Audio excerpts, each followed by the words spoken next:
The one constant thing in this world of health is that things are always changing. Recommendations are always changing. As I record this, the new dietary guidelines just came out, and the food pyramid is totally flipped on its head, which I love. It's focused on eating real food, but things are mixed up all over the place. And that happens all the time with health. So today's episode is all about what really matters if you want to make a difference in your health. Welcome to the Health with Hashimoto's podcast. This is where you will find clarity and simple, sustainable strategies to feel better. I want to help you figure out your root causes. My name is Esther Youngkin. I am a registered nurse. I spent about 17 years in the emergency department, and then I got sick and tired of putting Band-Aids on chronic things. I went back to school, and now I have been in holistic health education for about 10 years. I know how exhausting it is to live with fatigue, brain fog, and the ups and downs of Hashimoto's. And that is why I'm here. I'm here to cut through the confusion and to give you practical steps that support your body and calm your immune system so that you can regain your energy and feel like yourself again. I remember looking at the food pyramid when I was younger and thinking, oh, awesome. I know for sure that I can hit the goal for the base because I absolutely can have 10 to 11 servings of bread in a day. I mean, I love sandwiches and I love bread and cereal. That was the foundation of my diet. And that's what the government said the foundation of your diet should be. So I was like, I'm absolutely winning on this. How about you? And then, of course, things changed. It was the healthy plate. And as of today, when I'm recording, there is a new dietary guideline. And the pyramid is actually upside down. The foundation is the top. It's protein, dairy, and healthy fats, along with fruits and vegetables. But the overall message is eat real food. And that is emphasized many times in the new dietary guidelines and on their social media.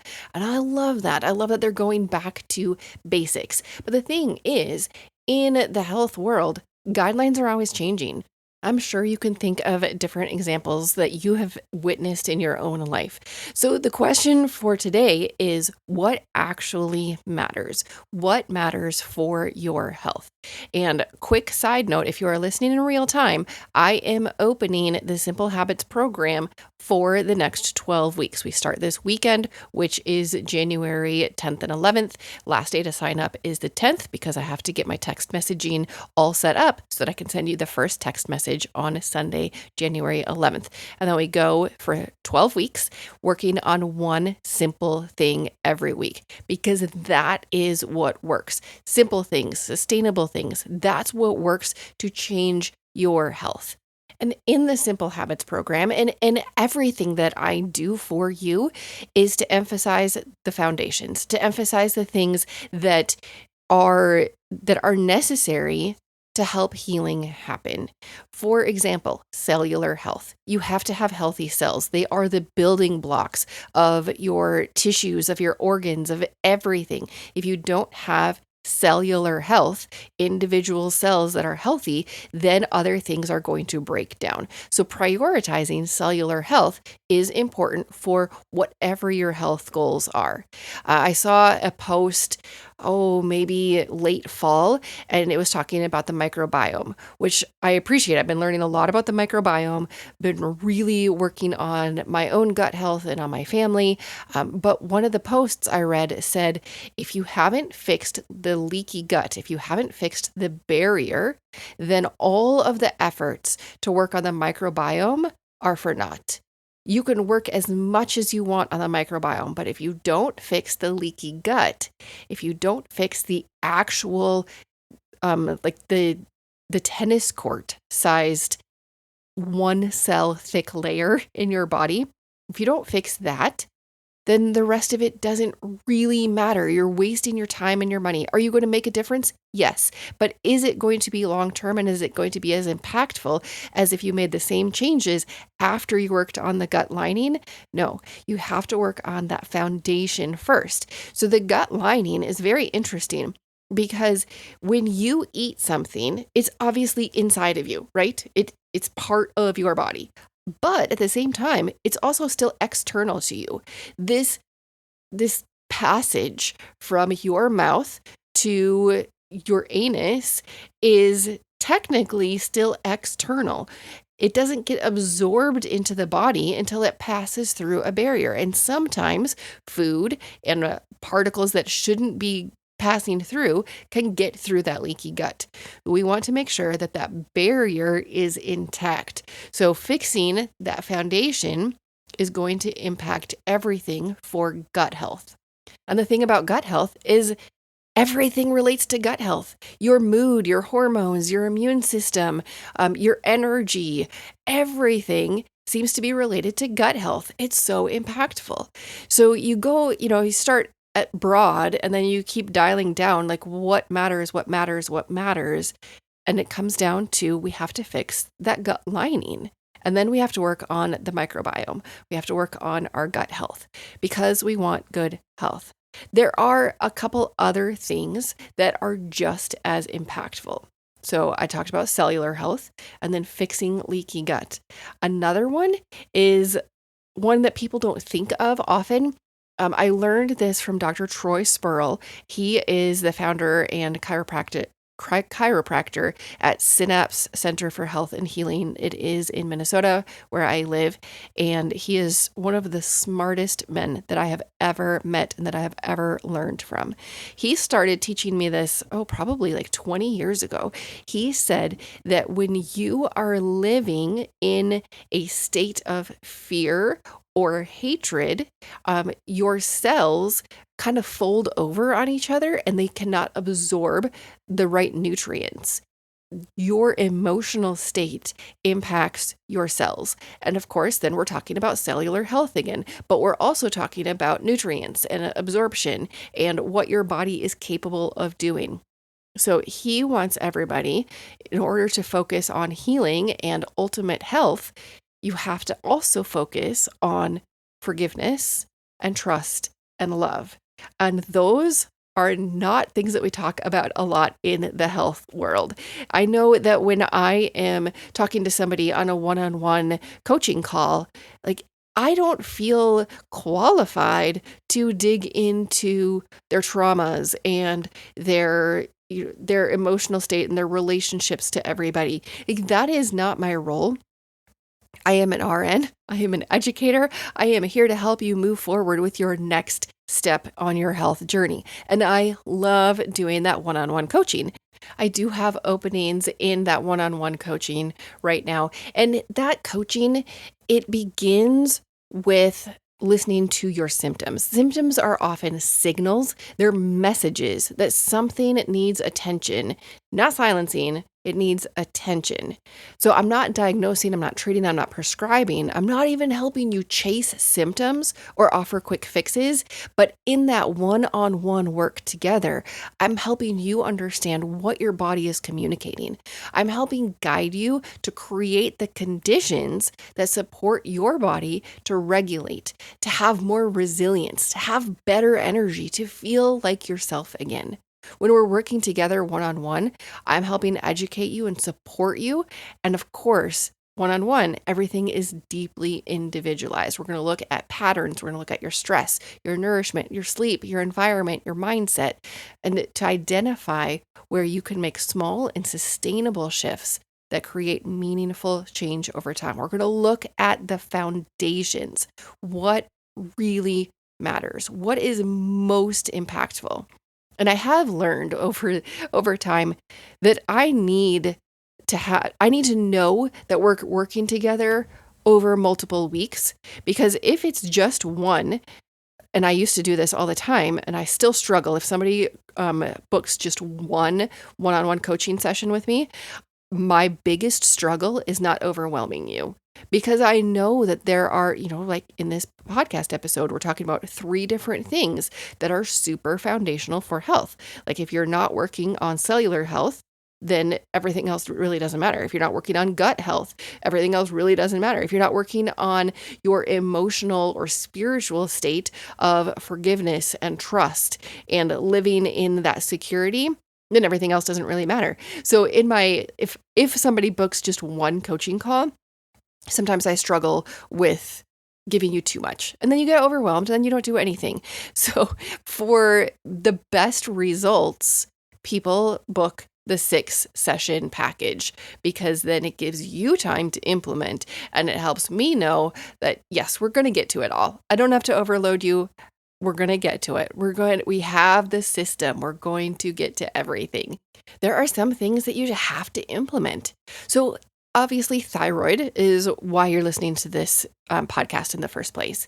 Your thyroid produces T4, right? That is like the key blank. If you go to the hardware store to get some duplicate keys made, you get to pick out what you want that key to look like, the top of the key. I know when I went up to my grandma's cabin, we got some extra keys made at the local hardware store. They had different colors. So I picked purple. My sister picked blue. That was the key blank. We brought it up to the counter, and he put it in the machine to actually cut the key. So when your thyroid produces T4, that's the key blank, and then your body converts it to the active form, so the working key, that's T3. In order for that conversion to work, you have to have enough selenium. Selenium is something that we could get in our diet.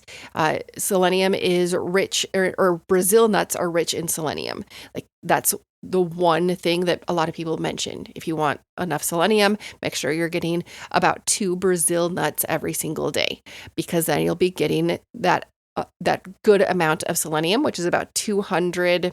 Is it micrograms or milligrams? It's 200. And of course, Brazil nuts range in size, so you're not guaranteed to get the exact precise amount, but that's the average. If you're not getting enough selenium in your diet every day, and if you're not getting it in your diet, then supplementation. If you're not getting enough selenium, then your thyroid cannot, or your T4 cannot convert to T3.